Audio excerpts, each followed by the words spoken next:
Hey y'all, we are back with another dense update. This update is sponsored by California Peptides and Herd Athletics. Here we go. It was a big weekend around the world in the pursuit to qualify to the CrossFit Games. 6 more men and 6 more women have punched their ticket to the CrossFit Games. 2 through the Syndicate Crown, 2 through the Torian Pro, 1 through the Far East Throwdown, and 1 through Rebel Renegade Games. When you put these competitions on and you have 4 events going on around the world, people are going to prioritize based on the athletes that they want to see compete. So unfortunately, I think the Far East Throwdown and Rebel Renegade Games probably didn't get as much love. I definitely didn't see a whole lot on Instagram. I was at Syndicate Crown, so mostly focusing on that, but each night I would try to catch up to see what was going on in those other regions. I know Sarah Sigmund's daughter was one everyone was looking to make her way back to the CrossFit Games, and she started off really good. She had, I think, 4 event wins out of the 9, the most workouts programmed at any in-person semifinal event. I mean, regionals only would program 6 to 7 workouts a weekend, and they had 9 workouts there, which is wild, but ended up still finishing in 3rd place. Christina Leviticus earning her spot there, and then Toby Buckland on the men's side. And then the Far East Throwdown, I'm going to butcher these names, but I'm going to give it a go. Marina Meza and Morteza Setagat. On my way home yesterday, I watched Brian Friend and PC. They did a recap. They really spent some quality time on the Far East Throwdown and Rebel Renegade Games. So if you're interested in learning more about what happened there, I would suggest you go watch that. Moving on to the Torian Pro. So a lot of big name athletes competing there. Ricky Garrard, Jay Crouch,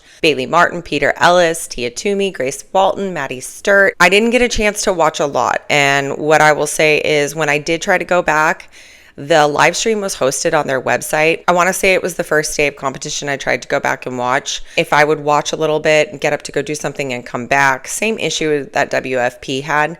There was no rewind situation. After the event was over though, I went back and tried to rewatch again. It's really cool that they were able to have any kind of broadcasting, right? We want to see this unfold and play out, but hosting it on the website, to me, it's just a huge miss. Put it on YouTube, y'all. I will say that of all of the in-person semifinal events, Torian Pro for me is bucket list. The energy there, the people there, the fans, they look like they're having so much friggin' fun. It makes you want to be there. They're just excited to see all these big name athletes compete. But, you know, why are these people competing here? They've already earned their spot to the CrossFit Games.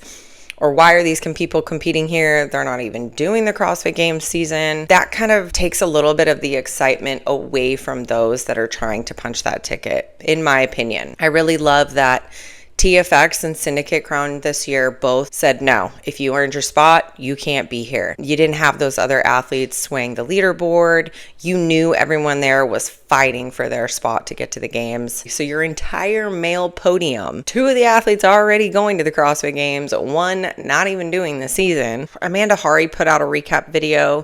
That was one of the first videos I watched on my ride home. She is so fast to get that stuff out, which is great. I love it. And I love her cute little Australian Shepherd. But she talked a little bit about Ipqe, and I think that pretty much just sums it up for me. Ipqe Malheiros.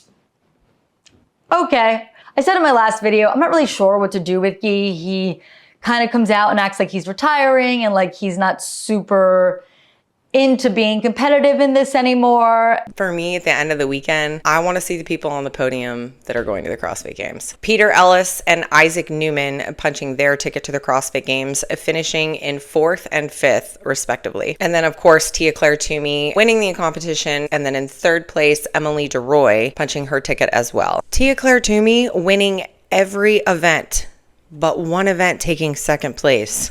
I mean, I'm not surprised. Anyone out there trying to talk smack and saying that she's not going to be ready for the games, you're out of your mind. A couple things that I heard.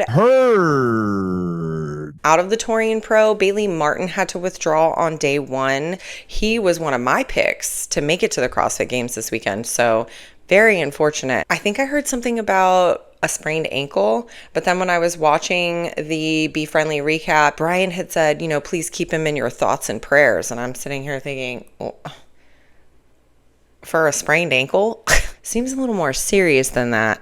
And then I did see in the comment section, someone said, sounds more like a heart attack or a stroke, which in that case, yes, keep him in your thoughts and prayers. And I don't know why people were saying sprained ankle. Maybe somebody saw something on site, but keeping him in your thoughts and prayers seems a little over the top. I think there's a little more to that story. Bayley Martin did post on his Instagram and thanked people for reaching out to check on him and see if he was okay, but he didn't specify anything.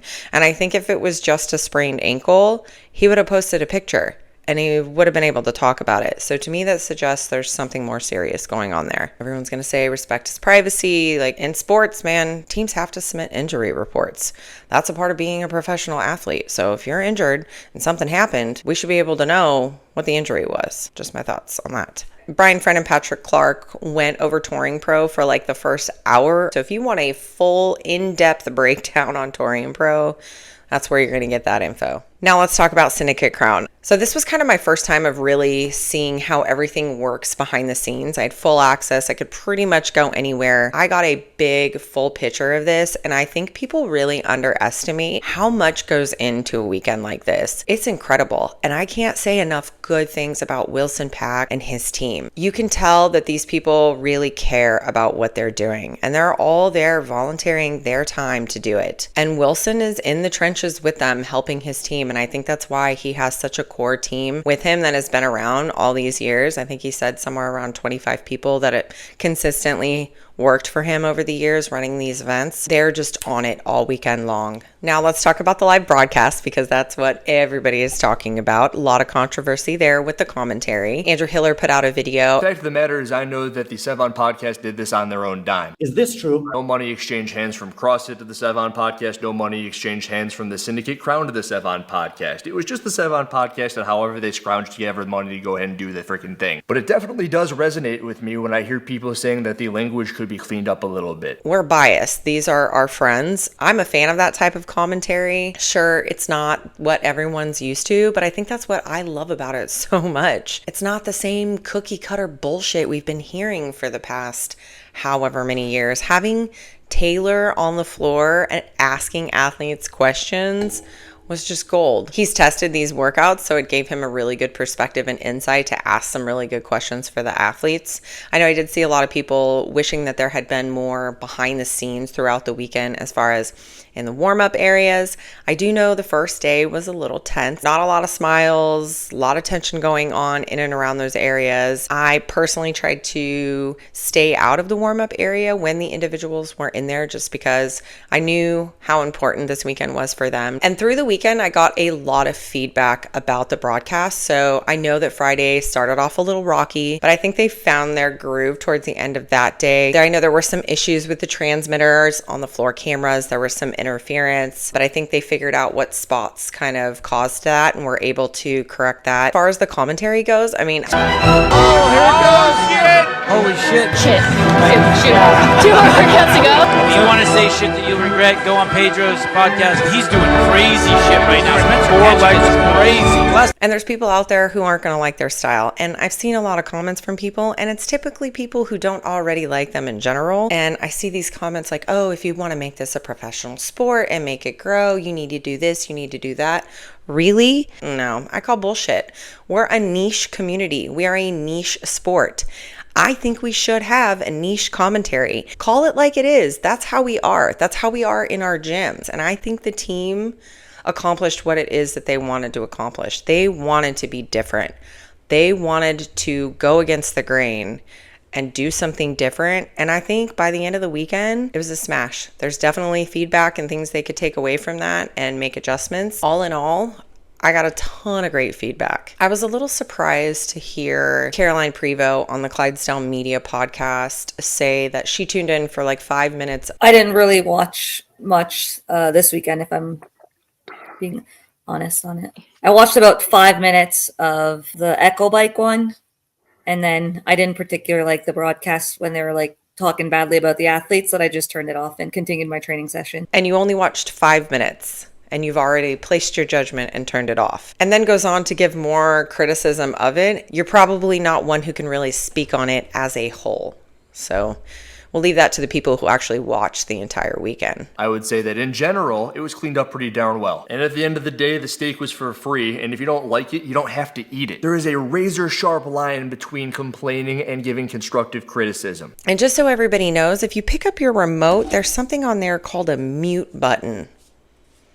Very often, I am training in my garage. I have the TV up, I'm watching an event, but I also have the music playing.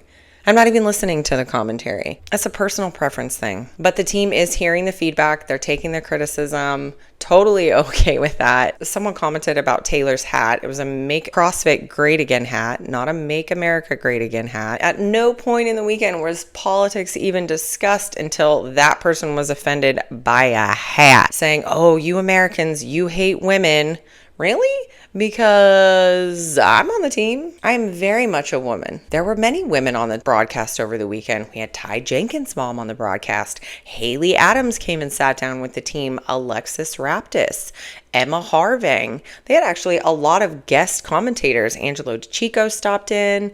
They had the mayor of Knoxville, Austin Hatfield, Henry Matthews. So many athletes and people wanted to be on that broadcast with those guys. Now, I get there's going to be some athletes who don't want to have anything to do with that, like Brooke Wells declining an interview.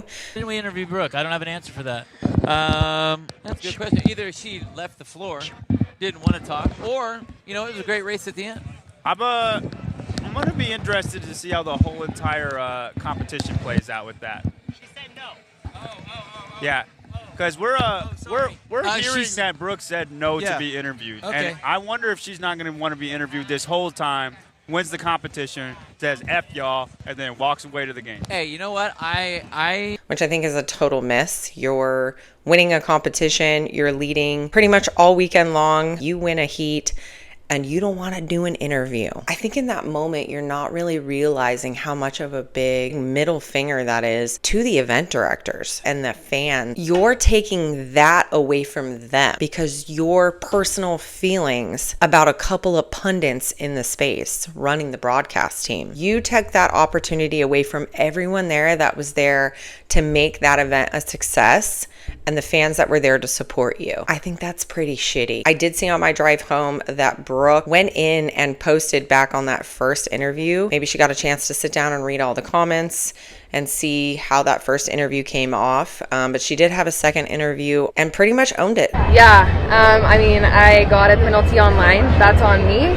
But I was very happy to be able to try to get a spot and qualify a different way. Was it genuine? It's really hard to know at this point, but we can't rewind the past. She did, in fact, have quite the chip on her shoulder that weekend, though, and a fire lit under her butt, and she went out there and she killed it. She did great all weekend long, earned her spot to the CrossFit Games along with Lexi Neely. Lexi Neely came out with a vengeance and won that final event. It was so insane. There wasn't a massive crowd. It was pretty comparable to the World Fitness Project event. But when that was all happening, holy crap, you would have thought there were 5,000 people in the building. Some standout performances by George Sterner. What a story there. I saw him on check-in day when they did the athlete briefing. All of the athletes got to walk the run course during that briefing. And I was like, hey, George, you here by yourself?